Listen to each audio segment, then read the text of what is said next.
Bismillahirrahmanirrahim. Assalamualaikum warahmatullahi wabarakatuh. Alhamdulillah. Nahmaduhu subhanahu wa ta'ala hamdan yuwafi ni'amahu wa yukafi'u mazidah. Ya Rabbana lakal hamdu kama yanbaghi li jalali wajhika wa azimi sultanik. Subhanaka la nuhsi thana'an 'alaika anta kama athnaita 'ala nafsik. Walakal hamdu walakal syukru ala dhalik. Allahumma salli wa sallim ala habibina sayyidina Muhammad wa ala alihi wa ashabihi wa tabi'ina lahum bi ihsanin ila yaumiddin. Allahumma ya Rabbana wa ya ghafiral dhunubi ighfir dhunub wa ya mufarrijal kurubi farrijil kurub, ya satiral uyub isturil uyub, ya 'allamal ghuyub, bi barakatil habibil mahbub. Allahumma ya Rabbana nas'aluka ilman nafi'a wa na'udzu bika ya Rabbana min ilmin la yanfa' wa amalin la yurfa' wa qalbin la yakhsha wa ainin la tatma' wa nafsin la tashba' innaka anta ala kulli syai'in qadir. Allahumma ya Rabbana hsyurna yawmal qiyamati ma'a zumrati habibika sayyidina Muhammad wa tahta liwa'ihi urzuqna ya Rabbana at-taubata qabla al-maut wasyahadata 'inda al-maut wal jannata ba'dal maut. Amma ba'du. Yang kami cintai, kami muliakan para orang tua kami, saudara-saudari, para pemirsa, para pendengar dimanapun Anda berada. Alhamdulillah kita bisa kembali bertemu untuk melanjutkan belajar kita dibimbing oleh imam besar Al-Imam Al-Ghazali rahimahullah ta'ala dengan kitab Minhajil Abidinnya, yang kita sudah sampai kepada bimbingan dan petunjuk Imam Ghazali tentang urusan kita kepada dunia, yang dunia adalah salah satu penghalang bagi seorang hamba dari sampai kepada Allah, penghalang untuk sampai kepada Allah jika cara berurusan kita dengan dunia itu salah. Tapi begitu sebaliknya, jika benar kita memperlakukan dunia sesuai yang diajarkan oleh Allah dan Rasulnya, maka dunia akan menjadi penghantar kita menuju kebahagiaan nanti di akhirat. Pun demikian, Imam Ghazali mengingatkan agar di dalam urusan mencari dunia harus dibarengi dengan keyakinan bahwa semuanya sudah dicatat oleh Allah Subhanahu wa taala. Rezeki sudah dicatat oleh Allah. Artinya sudah dicatat, itu sudah dituliskan di Lauh Mahfuz sana, jatahmu untuk mendapatkan dunia seperti ini. Sehingga seseorang tidak akan mati kecuali jatahnya sudah habis.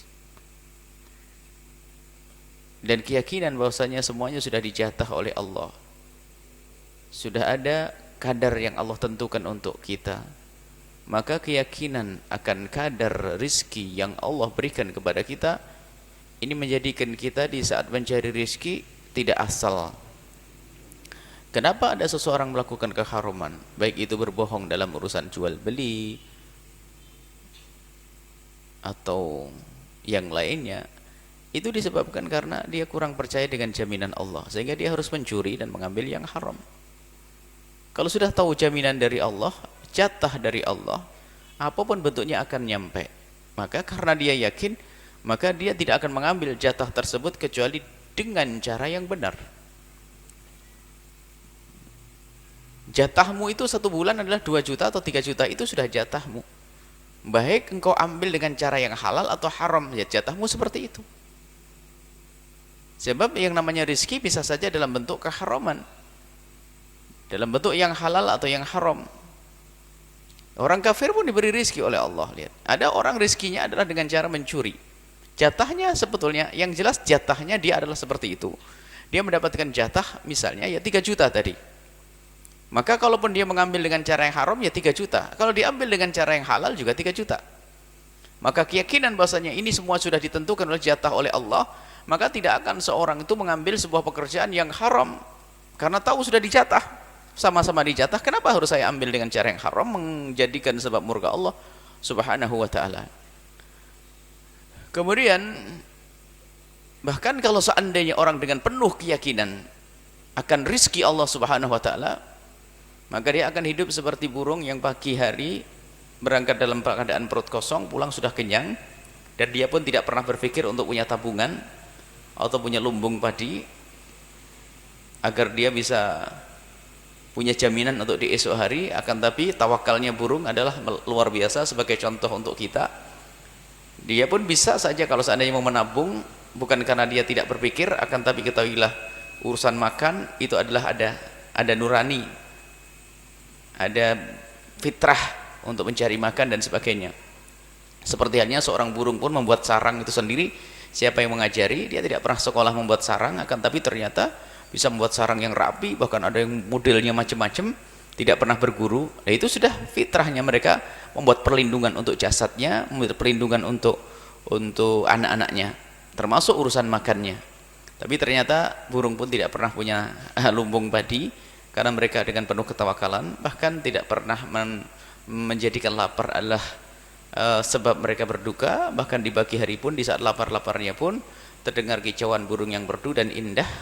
Dia berhinggap dari ranting ke ranting, lompat sana lompat sini, padahal dia lapar. Tidak langsung buru-buru seperti manusia pagi-pagi jam 5 sudah pergi kerja. Dia masih nyantai dulu, asik bercandaria dengan keluarganya, baru setelah itu pergi bareng, baru mencari makan. Dan mencari makan pun adalah nyantai, tidak tergopoh-gopoh.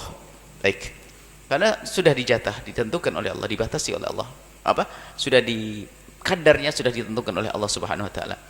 Kemudian himbauan dari Imam Ghazali, kalau memang begitu, enggak terlalu penting kita tuh mencari dunia dengan cara seperti itu, ngebut. Akan tapi harus ada waktu kita untuk Allah dan untuk Allah Subhanahu wa taala.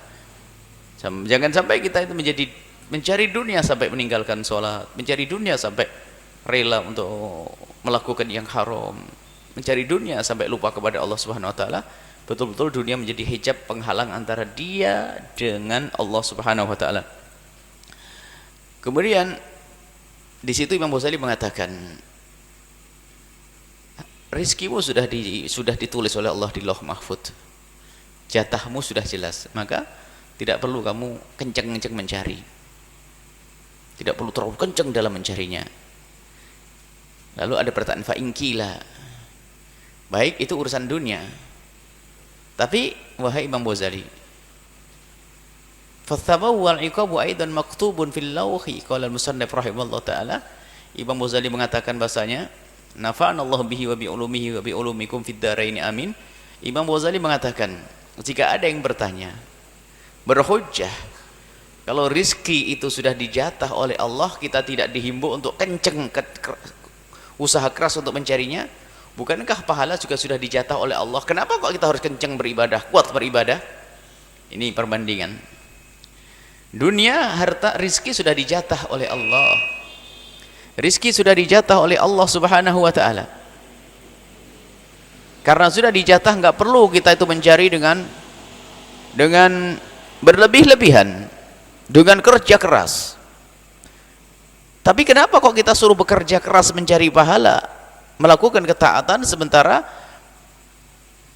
pahala dan hukuman juga sudah ditentukan oleh Allah. Jatah sudah ada, hukumanmu sudah ada.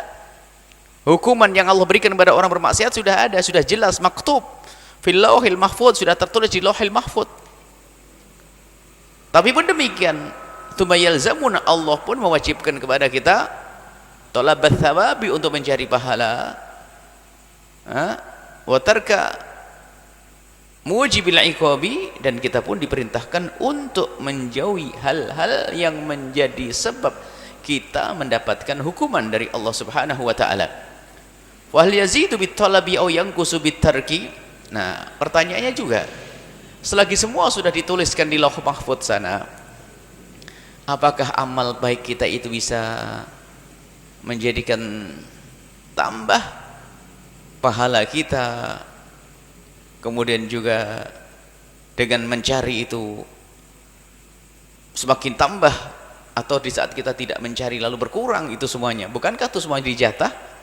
Fa'lam, maka ketahuilah, dijawab oleh Imam Ghazali. Ini kan juga was-was, sama-sama sudah dijatah. Maksudnya begini loh, nah, kalau kamu sudah jatahmu ahli neraka, kan juga ahli neraka, surga kayak gitu. Balik kepada pasrah yang salah kepada Allah Subhanahu wa taala. Fa'lam, maka ketahuilah, kata Imam Ghazali rahimahullah taala, anna talabat thawabi, ketahuilah sesungguhnya mencari pahala innama sesungguhnya wajib diwajibkan li'anna Allah karena Allah amara bihi memerintahkannya. Tapi mencari dunia tidak diperintahkan. Jadi kita menjalankan perintah Allah. Memang sudah ada jatah. Kalau kita tidak mencari, maka kita tidak menjalankan perintah Allah. Amran hatman, dan perintahnya pasti jelas, tidak ragu lagi kalau itu perintah. Wa'ada, dan Allah telah mengancam ala tarkihi bagi siapapun yang meninggalkan usaha untuk mencari kebaikan tadi.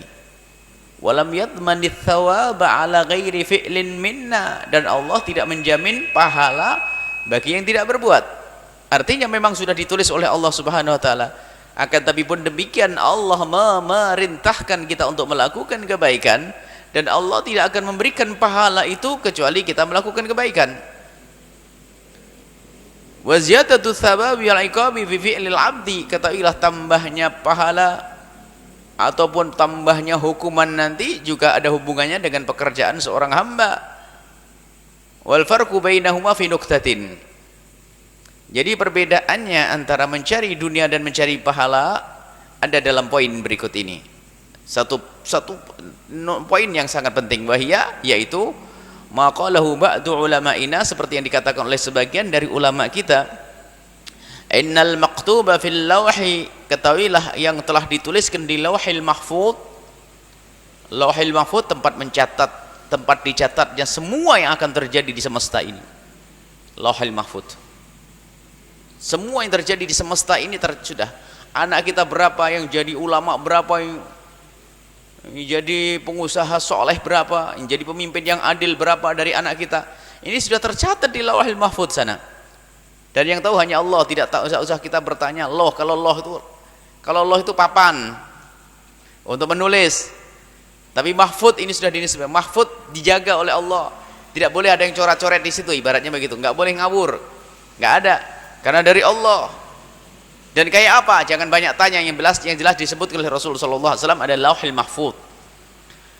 Kismani, yang ditulis di lauhil mahfud ada dua. Kismun maktubun mutlakon, ada sesuatu yang ditulis oleh Allah mutlak, nggak pakai syarat, nggak pakai sebab, langsung dijadikan begini. Tapi ada nanti di lauhil mahfud yang ditulis ada sebab akibatnya, ada sebabnya, lalu terjadilah begini. Misalnya seseorang dijadikan oleh Allah sehat hari ini, sebelumnya dikasih sakit, maka sebabnya adalah dia mengambil obat. Menjadi kaya sudah ditentukan juga oleh Allah, tapi ada sebabnya. Untuk menjadi ini ada sebab.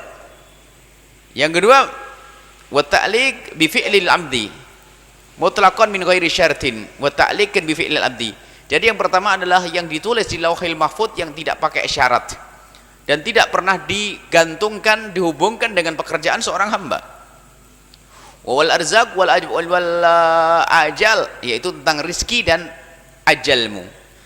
Ajalmu dan rizkimu sudah ditulis di lauhil mahfud, kapan kau akan mati sudah dituliskan oleh Allah di lauhil mahfud dan tidak akan berubah itu semuanya. Jadi umurnya panjang, semuanya itu sudah ditulis di lauhil mahfud. Amatara kaifa dzakarahumullahu ta'ala mutlaqan ghairu masyrut. Apakah kau tidak mencermati telah disebutkan di dalam Al-Qur'an tentang umurmu dan juga tentang rizkimu itu enggak pakai syarat Allah. Dalam firman-Nya, wa ma min dabbatin fil ardi illa 'alallahi rizquha, tidak ada yang melata di atas bumi kecuali sudah dijamin oleh Allah rizkinya, tanpa harus ada syarat yang idza fa'ala kada o idza kada, enggak ada syarat ya. Dijamin langsung oleh Allah, tidak ada yang merayap di atas bumi ini, yang berada di atas bumi ini dari yang bernyawa kecuali Allah siapkan rizkinya, Allah beri rizkinya. Qala ta'ala, dan Allah berfirman tentang ajal, wa idza jaa ajaluhum la yastakhiruna sa'atan wa la yastaqdimun. Kalau sudah datang masa, datang ajalmu, lihat, tidak ada satu orang pun yang bisa untuk minta ditunda sesaat, dan juga tidak ada satu orang pun yang minta diajukan sesaat. Kalau sudah jam begini harus mati, nggak boleh maju 1 jam, nggak boleh mundur 1 jam, ya sudah jamnya itu. Waqala Syekh Syar'i alaihi salam, dan berkata Rasulullah sallallahu alaihi wasallam, arba'atun qad furigha minhunna, 4 yang sudah beres pencatatannya, al khalqu penciptaanmu, wal khuluqu, dan al khalqu penciptaanmu, wal khuluqu akhlak, wal rizqu rizq, wal ajal ajal. Jadi sudah ditentukan kamu punya sifat semacam ini, kamu punya perilaku begini sudah. Kemudian disebutkan,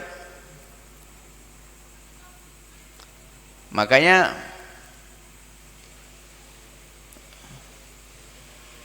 orang tidak akan bisa mati sebelum waktunya. Begitu juga rizki sudah dijatah dan tanpa syarat. Wa qismun maktubun bi syartin mu'allakin atau masyrutun bi fi'lil amdi. Yang kedua adalah sesuatu yang dituliskan di Lauhul Mahfuz tapi ada hubungannya dengan pekerjaan. Allah telah menjadikan sebab juga untuk sesuatu tersebut. Jadi sesuatu dituliskan di Lauhul Mahfuz bersama sebabnya juga, sehingga ada sebab. Contoh yaitu orang ini punya anak, sudah dituliskan di Lauhul Mahfuz kalau Anda punya anak. Sebabnya bagaimana? Dan sebabnya juga sudah ditulis oleh Allah di situ, ada sebabnya. Menikah dan berhubungan suami istri, kemudian Allah jadikan anak di situ, ada sebabnya. Amma tara kaifa dzakarahumullahu ta'ala fi kitabihi mu'allaqan bi fi'il abdi. Apakah kau tidak cermati disebutkan di dalam Al-Quran yang demikian itu dituliskan di Lauhul Mahfuz dibarengi dengan pekerjaan seorang hamba. Walau anna ahlal kitabi amanu wa taqau lakaffarna anhum sayyiatihim. Kalau seandainya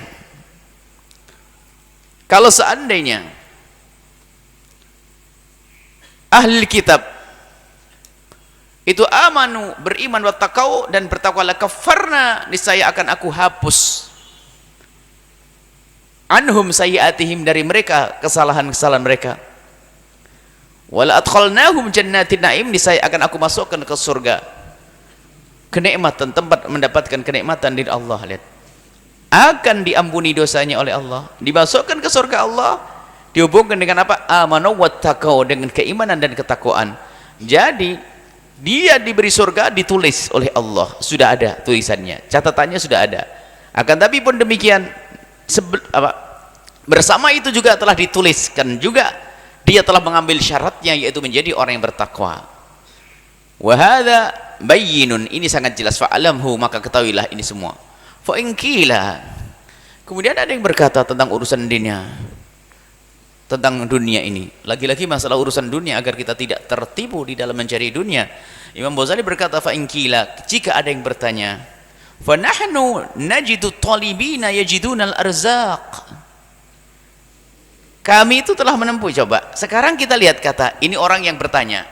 Imam Ghazali berandai-andai ada yang bertanya, ada orang mencari rizki dan harta,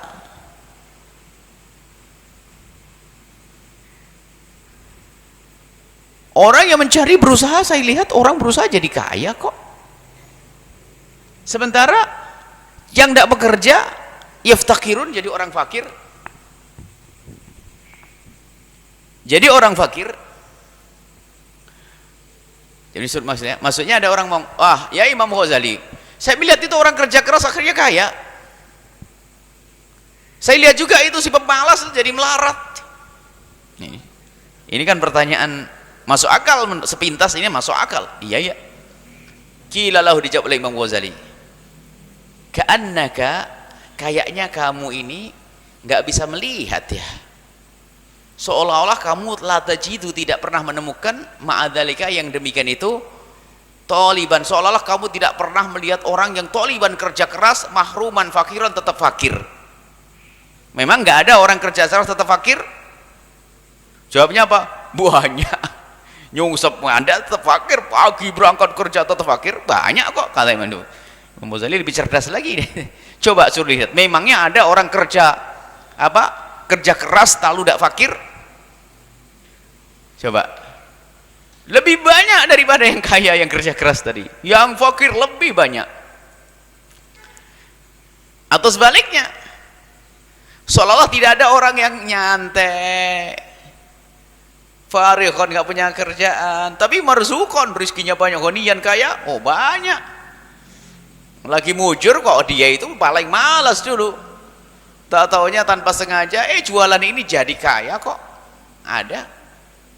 Atau diambil menantu oleh orang kaya, kaya banyak. Jadi menunjukkan bahasanya pekerjaanmu itu tidak menjamin kamu itu kaya. Maka dari itu jangan sampai di dalam mencari kekayaan lalu melanggar Allah. Sangat rugi kamu seperti itu. Bala inna hadha huwal akthar, bahkan kebalikannya, yang banyak itu begini. Banyak orang bekerja, ini lebih banyak yang bekerja keras tapi tetap fakir. Itu yang lebih banyak. Lita'lam, kemudian hendaknya kau tahu, anna hadha huwa taqdirul azizil alim. Begitulah aturan dari Allah Subhanahu wa taala yang maha kuasa, yang maha perkasa dan maha mengetahui. Wa tadbirul malikil hakim, dan itu sudah aturan dari Allah yang maha bijak, cermat di dalam mengatur hambanya, sudah dibuat semacam itu.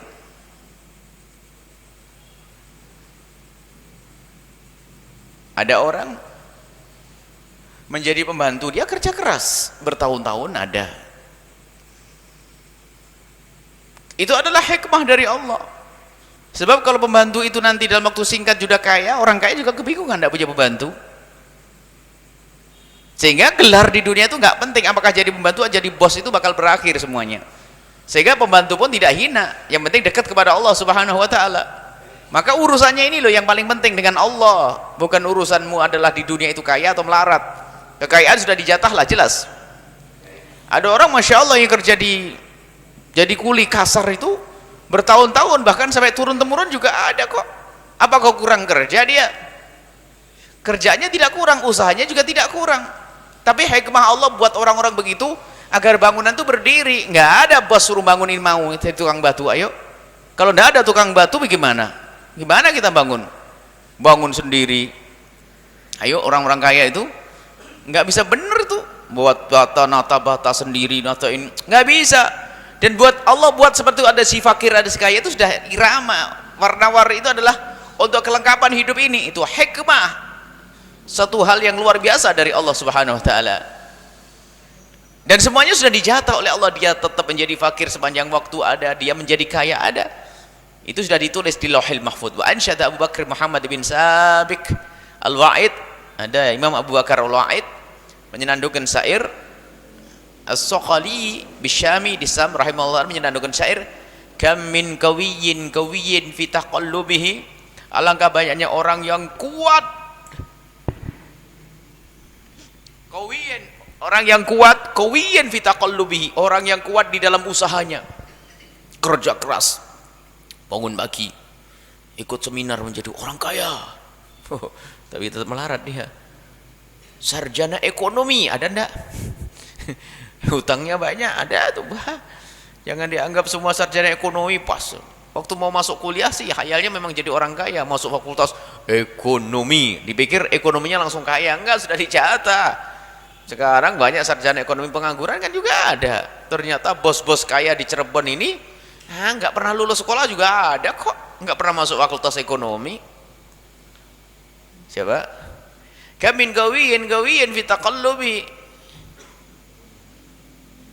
Alangkah banyaknya orang yang kuat di dalam usahanya. Takallub itu banyak mondar-mandir, beraktivitas di dalam urusan keduniawaan.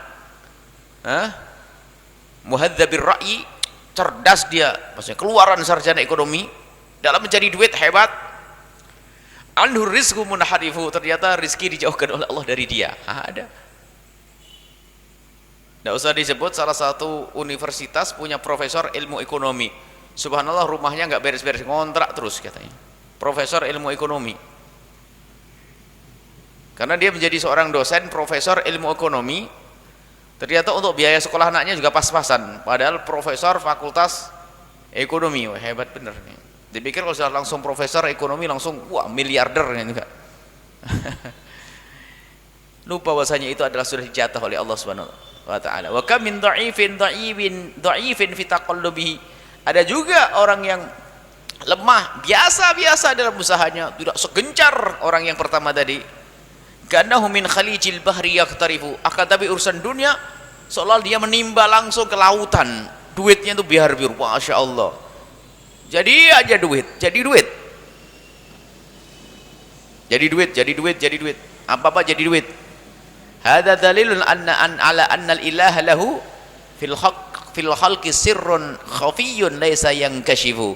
Ini menunjukkan bahwasanya Allah mempunyai satu rahasia yang tidak diketahui oleh semua orang, rahasia di Lauhul Mahfuz sana, di Lauhul Mahfuz sana, bahwasanya ini semua sudah ada ketentuan masing-masing.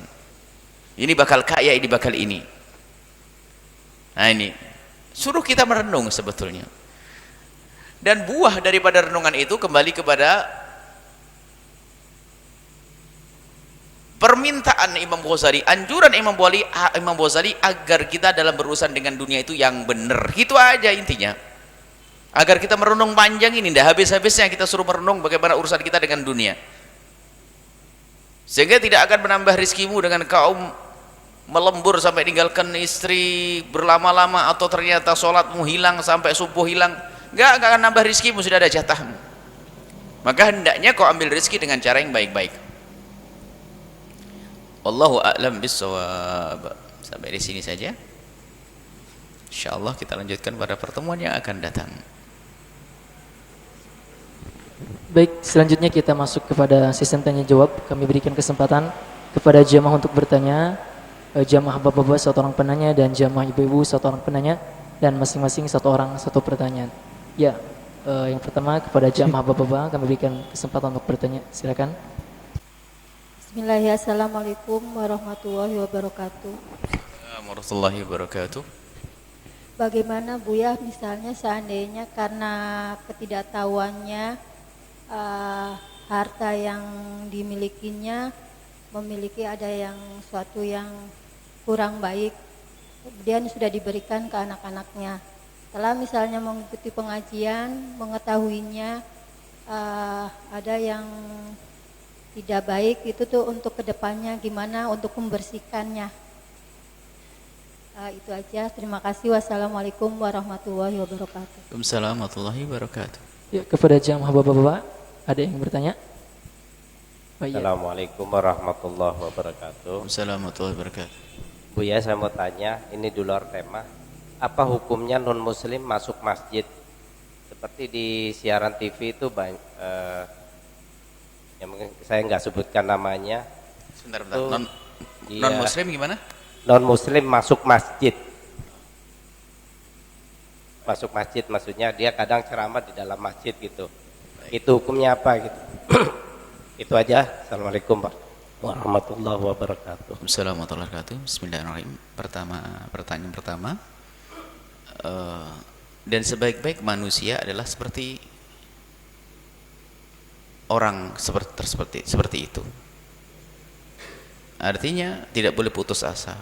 Mungkin masa lalunya adalah bergelimang dalam pekerjaan yang haram. Kan ada istilah tobat. Makanya yang ditanyakan adalah bagaimana kita tobat. Sebaik-baik hamba adalah yang sadar lalu ingin kembali kepada Allah. Masa lalu bermacam-macam, mulai dari pekerjaannya haram, jual beli yang haram, waduh macam-macam. Tapi setelah mendengar petuah, sadar ingin kembali kepada Allah, dan itulah paling istimewa yang disanjung oleh Allah Subhanahu wa taala, innallaha yuhibbut tawwabin. Allah senang dengan orang yang bertobat. Nah, sekarang caranya itu bagaimana? Oh, mudah, Allah Maha luas dengan pengampunannya, dan caranya pun mudah. Tinggal dilihat, kalau ini urusannya dengan manusia memang agak susah. Kalau kita mengambil duitnya orang, ya kalau sebisa mungkin kita harus minta maaf kepada dia, atau kita kembalikan, biarpun cara mengembalikannya tidak harus dia tahu. Misalnya kita pernah ada seorang pernah mencuri milik uangnya tetangga 1 juta, harus minta maaf. Kalau dia tidak berani minta, kalau dia bisa mengembalikan, dikembalikan. Dan kalau dia mengembalikan diketahui takut, cukup dikembalikan, kirim saja ke nomor rekeningnya, beres. Itu kalau urusan dengan manusia lebih susah. Tapi kalau urusan transaksinya saya jual beli yang haram dan sebagainya, naudzubillah, ada seorang sampai ada yang sampai derajat ini tapi tobat, naudzubillah. Ini yang ditanyakan ibu insyaallah hanya sekedar haram-haram kecil. Ada seorang wanita yang kerjanya jual diri, tapi pada akhirnya tobat. Dia berkata, saya tinggal suami saya punya anak 2. Dia cerita punya anak 2, dan kemudian saya pun juga tidak segera ada yang meminang saya, tidak tahu, secara fisik juga tidak jelek dia, tapi memang untuk menikah. Kemudian di sisi lain menikah pun kadang takut dan sebagainya, kan, tapi dikejar oleh kebutuhan, terjerumus dia di dalam dunia gelap belacuran sampai anak itu selesai kuliah di usia yang waktu itu usia ke 47 kalau salah. Dia itu mulai tersentuh dengan kebaikan, kemudian mendengar bahwasanya gaji dari perzinaan adalah haram, dibiayai untuk anak pun haram. Dia takut kalau anaknya tidak benar. Dan subhanallah, namanya perubahan ya, itulah kalau unik ya, makanya jangan ragu dengan Allah. Dan anaknya tuh baik semuanya, padahal kan disebutkan kalau makan haram tuh susah diatur, iya kan? Kalau makan haram tuh susah diatur, bandel dan sebagainya. Anak itu hidup baik semuanya. Dan anehnya, cuman anaknya itu, dia memang tidak pernah diketahui oleh anaknya kalau dia melakukan itu semuanya. Karena waktu itu anaknya sudah mulai dari apa? Dia memang dengan cara, memang dia berpendidikan dia sebetulnya. Sehingga cara melakukan itu semuanya dengan cara yang rapi sekali. Sampai anaknya tidak tahu keadaan ibundanya. Apalagi setelah itu anaknya SMA-nya pun sudah ditempatkan di tempat yang jauh. Dan memang dengan sebuah tujuan agar tidak tahu keadaan ibundanya. Dan dia punya warung. Warungnya bukan warung makanan, bukan kayak toko kecil begitu. Dan itu hanya untuk berkomunikasi dengan pelanggan-pelanggannya itu.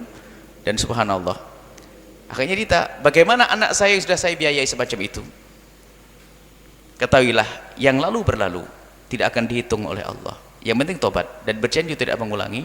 Dan dia sudah bersumpah sampai kita ketemu yang kesekian kalinya, pernahkah kamu lakukan lagi? Demi Allah Bu ya, saya sudah mulai dari hari itu saya sudah tidak mau lagi. Kamu tidak ingin menikah? Saya sudah senang lihat anak saya. Anak yang pertama sudah bekerja dan sebagainya. Akhirnya saya berpikir, kok bisa ya dikasih makan haram kok baik? Akhirnya kami mendapatkan jawaban juga dari kata ulama, tobatnya ini loh yang menjadikan sebab. Ini kan jauh, Allah sudah tahu kalau orang ini bakal tobat, sehingga ya jadi tidak dimaafkan oleh Allah semuanya, ini bakal tobat. Tapi kalau haram yang nggak bakal tobat tuh ngeri, makanya namanya bandel, kurang ajar sebagainya, itu mungkin dari barang riba, barang ini bisa jadi begitu. Akhirnya kok anaknya hidup baik, akhirnya ditobat dan berjanji tidak akan mengingat di usia tuanya dia dengan anak-anaknya. Sekarang sudah umur berapa? 50. Ini sudah kisahnya cuma lama. Dan anaknya baik semuanya. Beberapa waktu lalu sudah menikah dengan baik-baik, tidak tahu kalau ibunya semacam ini. Ini pengakuan seorang ibu mendengar ceramah kita.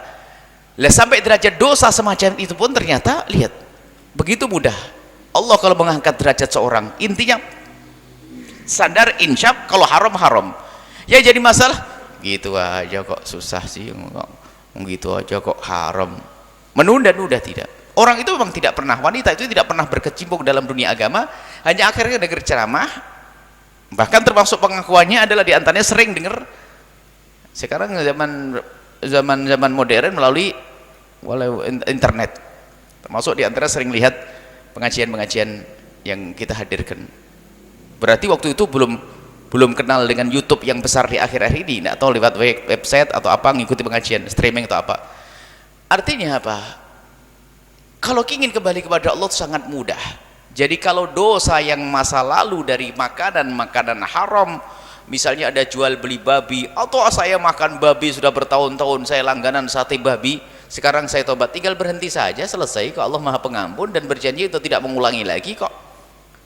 Kalau dulu saya berbohong di pasar, ya tinggal berhenti dari bohong saja, kecuali kebohongannya merugikan orang, tinggal kita minta maaf pada orang yang kita bohongi. Tapi saya mencari orangnya susah Bu ya, saya pengen tobat dengan dia, sudah doain saja dia semoga Allah mengampuni, mengangkat derajatnya, nggak susah bertobat.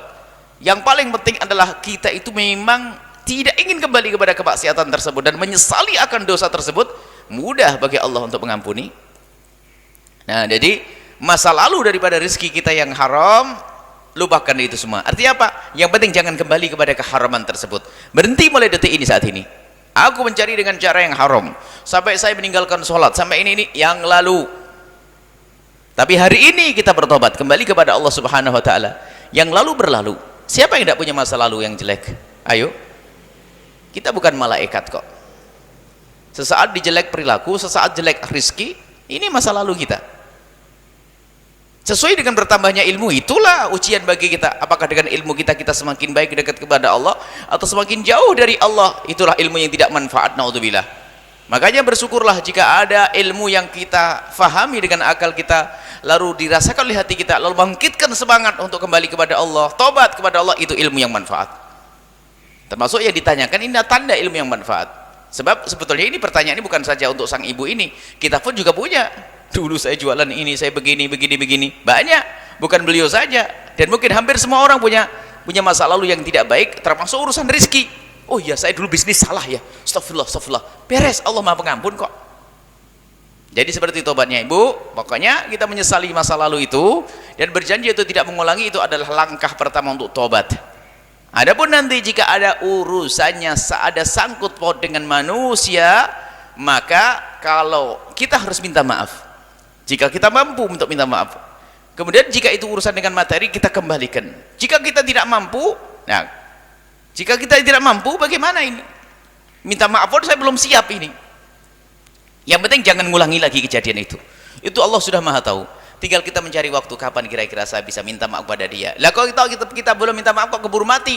Tapi ada niat kita untuk minta maaf dan niat untuk membayarnya, maka Allah maha tahu dan itu akan diampuni oleh Allah Subhanahu wa taala. Yang enggak boleh menunda-nunda.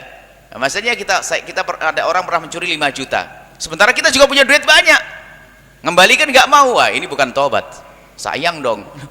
Tidak sadar kalau itu dua kan duitmu 5 juta. Mungkin dia punya usaha ini itu dan sebagainya. Saya hanya mencuri 5 juta ini, bagaimana? Kembalikan secepatnya kalau orang bertobat.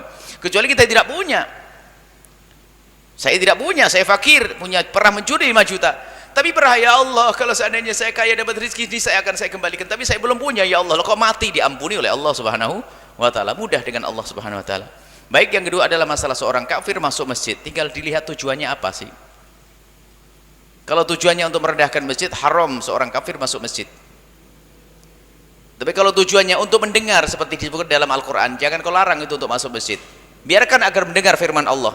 Barangkali dengan itu menjadi tobat. Nah, maka dalam keadaan normal, dan dia bukan kafir harbi, bukan kafir yang harus kita perangi dan yang memerangi kita, maka seorang non-muslim masuk masjid itu diperkenankan biarpun hanya dengan izin seorang muslim. Asalkan ada yang mengizini satu orang muslim masuk ke masjid, diperkenankan. Tentunya tujuannya yang jelas. Tujuannya adalah untuk mendengar. Misalnya ikut ngaji begini, boleh. Atau dengar Al-Quran, pengen tahu apa yang dilakukan orang di masjid, sholat. Banyak. Ternyata dengan begitu kembali mendapatkan hidayah dari Allah Subhanahu wa taala. Tapi kalau dia harbi, orang yang merangi Islam, nggak boleh dia.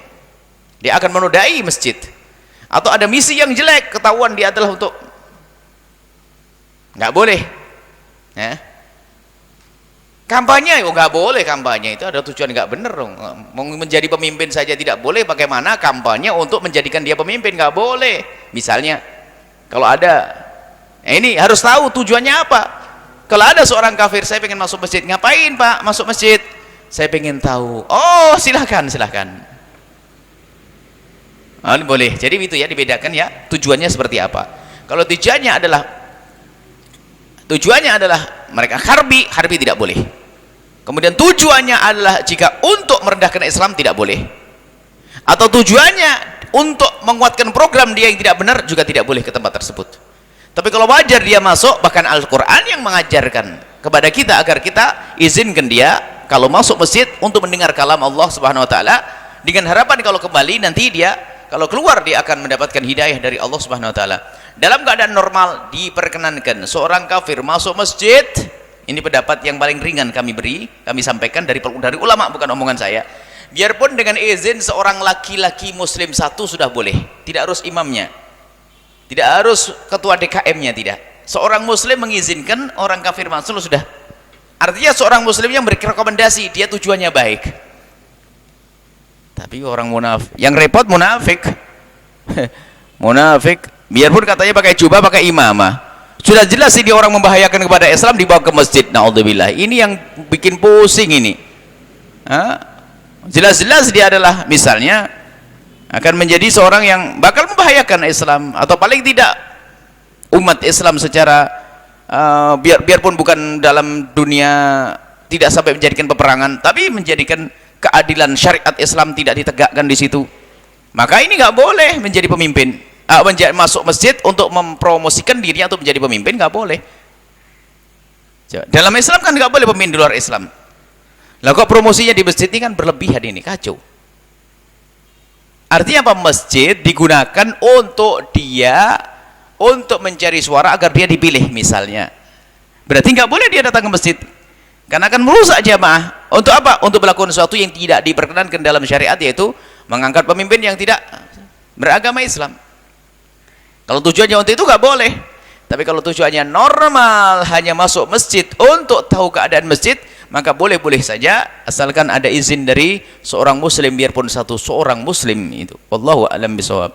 Baik, jangan lupa esok pagi ada majlis Al-Bahjah, majlis di pesantren, ya, mulai jam 6:30 sampai jam 9, jam 8. Maaf Bu, ada pertanyaan lagi?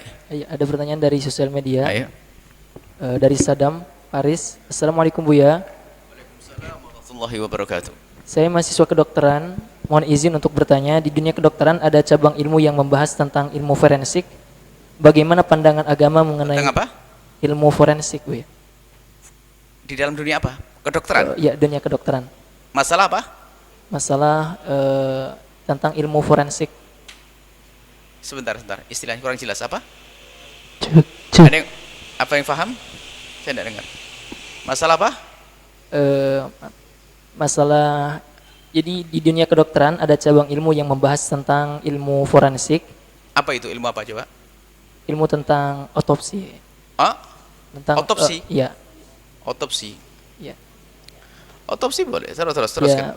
Betul itu otopsi. Kalau otopsi lain, istilah sebelumnya saya tidak pernah kenal. Bagaimana pandangan agama tentang ilmu forensik dan sebatas mana Sebentar saya lagi. Istilah apa tadi? Jangan diterjemahkan istilahnya kalau kecuali sudah tahu betul. Ada yang tahu? Forensik itu apa?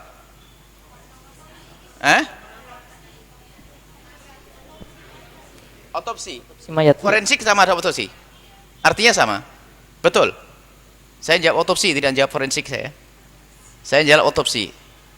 Urai tubuh kan? Iya. Betul, kalau otopsi urai tubuh. Baik. Ilmu urai tubuh atau otopsi atau tasrih jinai. Ya. Untuk dalam bahasa Arab tasrih jinai, membongkar tubuh untuk pembuktian. Ini namanya ada itsbatul jarimati bil qarinati. Jadi mencari bukti tentang sebuah kejahatan dengan tanda-tanda yang ditemukan dalam jasad mayit. Apakah boleh itu dibahas dalam fikih Islami, dalam syariat Islam? Sebab menemukan penjahat tidak boleh kecuali dengan bukti yang nyata dan jelas. Tapi ada tanda-tanda, misalnya ada rambut, ada bekas cakaran kuku, kemudian apa? Ini adalah hanya qarinah saja, tapi bukan untuk menghukumi sang pelaku kejahatan sebagai seorang jahat, akan tapi untuk mencari tanda. Baru nanti ini diinterogasi tentang ini semuanya. Nah, ataupun untuk melihat misalnya tadi minum apa, makan, jangan-jangan diracun sama orang. Bolehkah di tasrih jina ini semuanya? Baik, ada sebetulnya mengizinkan keluarganya untuk diotopsi, maka paling utama adalah direlakan saja. Tidak sampai derajat semacam itu. Kalau ada orang membunuh dengan kedoliman, ya akan dimasukkan surga orang yang didolimi. Cuman barangkali karena kejahatannya merembet kemana-mana, dicurigai adalah dia lagi pelakunya, untuk sampai derajat dihukum bunuh, bukan hanya sekedar ini dia obrak-abrik, atau aja penegakan hukum tidak ada, kan nasib buruk ini. Misalnya sudah mayatnya diedel-edel, sudah terbukti dia ternyata lolos juga dia, nengkreng dia, ini enggak, ini yang jadi masalah. Harus ada tujuan yang jelas untuk memberikan hukum yang jelas kepada pelaku kejahatan. Ataupun tasrih jinai, otopsi itu, atau tasrih jinai atau urai tubuh yang tujuannya adalah untuk mengetahui tentang penyakit dan sebagainya. Nah, ini ada perbedaannya, ada dua ini. Bagaimana kita mengotopsi atau membongkar mayat, tujuannya adalah untuk menemukan untuk pembuktian sebuah kejahatan, atau yang kedua adalah untuk pendidikan agar nanti di saat menemukan penyakit yang serupa bisa diselesaikan dengan ini. Ini yang terjadi di ilmu fakultas kedokteran. Bagaimana hukumnya? Hukumnya adalah untuk tasrih, untuk otopsi yang untuk menemukan kejahatan, ya tentunya harus ada izin daripada keluarganya, dan kemudian memang ada qarinah yang kuat, tanda-tanda kuat bahasanya memang betul dan bisa dibuktikan dengan itu. Ada tanda-tanda tiba matinya mendadak, ada ini dan sebagainya. Kalau tidak ada tanda nggak boleh. Karena apa? Merendahkan mayit, haram hukumnya. Orang mati langsung saja gara-gara masalah kekeren. Oh, otopsi aja. Jangan-jangan ada yang bunuh. Kalau ada tanda-tanda ada kejahatan di rumah tersebut, ada pelakunya dan memang mengarah ke situ, maka bolehlah diotopsi. Bolehlah dilakukan yang demikian itu untuk mencari. Tapi tentunya dengan cara yang terhormat, ya. Kemudian juga ditindaklanjuti dengan cara yang benar. Biarpun jika memang kejahatan itu adalah bukan kejahatan yang merebak, lebih baik dimaafkan, tidak usah melakukan itu semuanya. Dengan bukti-bukti yang nyata ditemukan kejahatan, bukti-bukti selain daripada itu lebih bagus.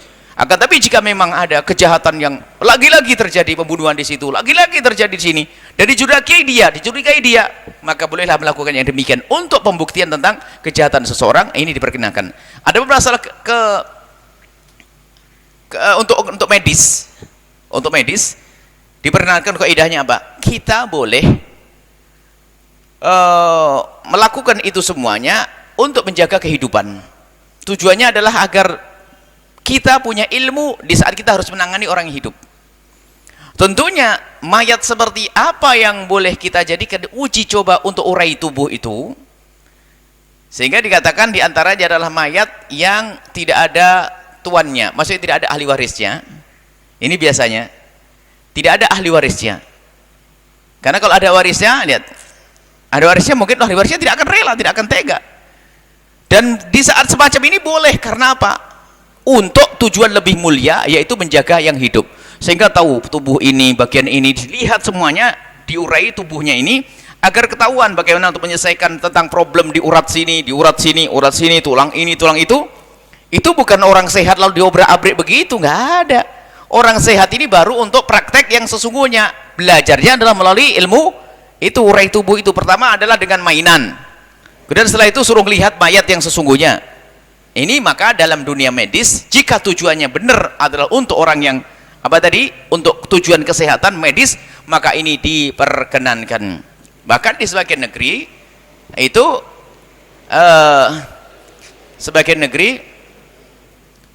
urusan diwajibkan tanda tangan, kalau saya mati ginjal saya berikan ke ini dan sebagainya.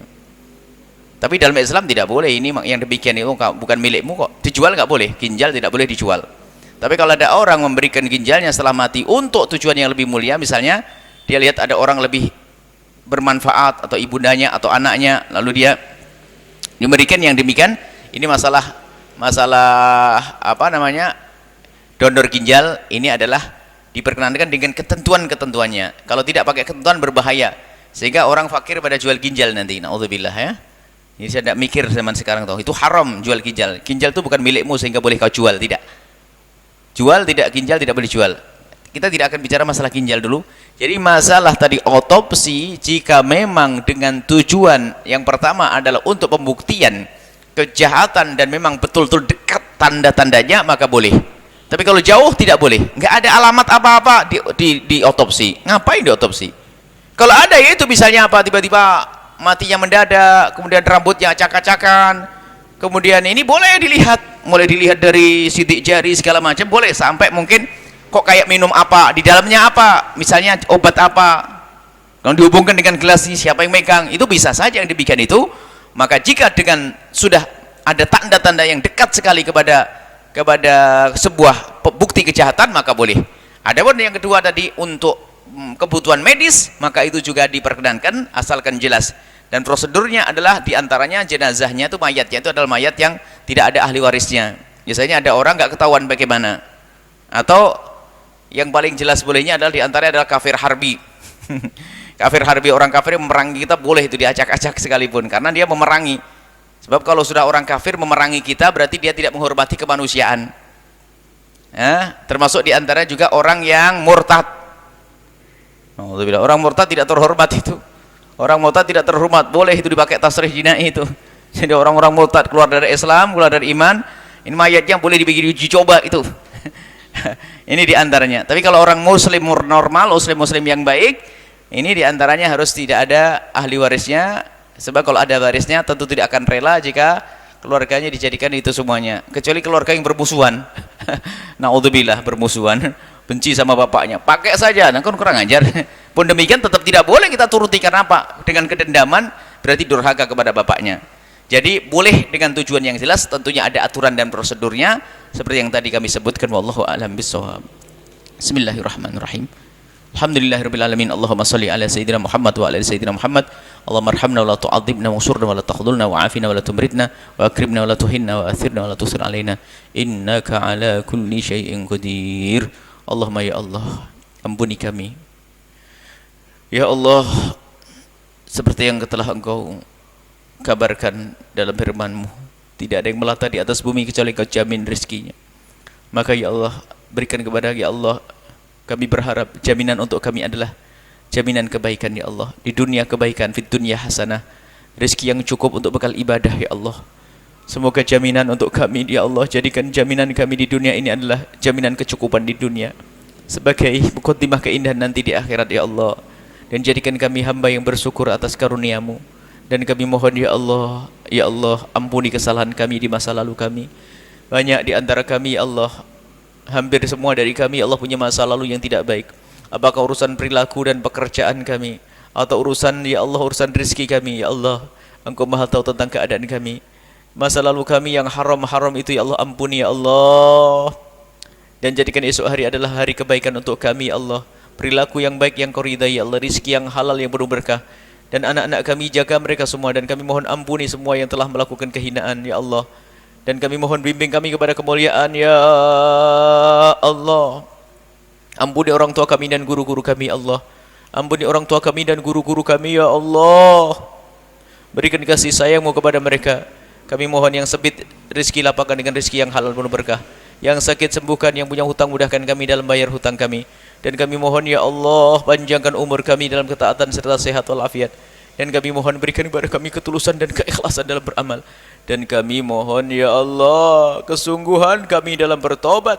Dan kami mohon ya Allah, berikan kepada kami kekhusyuan di dalam salat kami, di dalam ibadah kami. Kami tidak ingin melakukan itu semua ya Allah tanpa ada kekhusyuan ya Allah. Berikan kepada kami kekhusyuan, ketentraman di hati kami. Dan berikan kepada kami semua husnul khatimah, mati dalam keadaan iman. Dan kami mohon ya Allah, jadikan ucapan kami di akhir hayat kami kelak saat Engkau hendak mencabut nyawa kami. Kami ingin saat itu ya Allah, hati dan lidah kami mampu mengucapkan kalimat agung dan mulia, la ilaha illallah Muhammadur Rasulullah, la ilaha illallah Muhammadur Rasulullah, la ilaha illallah Muhammadur Rasulullah sallallahu alaihi wasallam. Rabbana atina fid dunya hasanah wa fil akhirati hasanah wa qina adzabannar. Wa sallallahu ala sayyidina Muhammadin wa ala alihi washabbihi wasallam. Walhamdulillahi rabbil alamin. Al-Fatihah.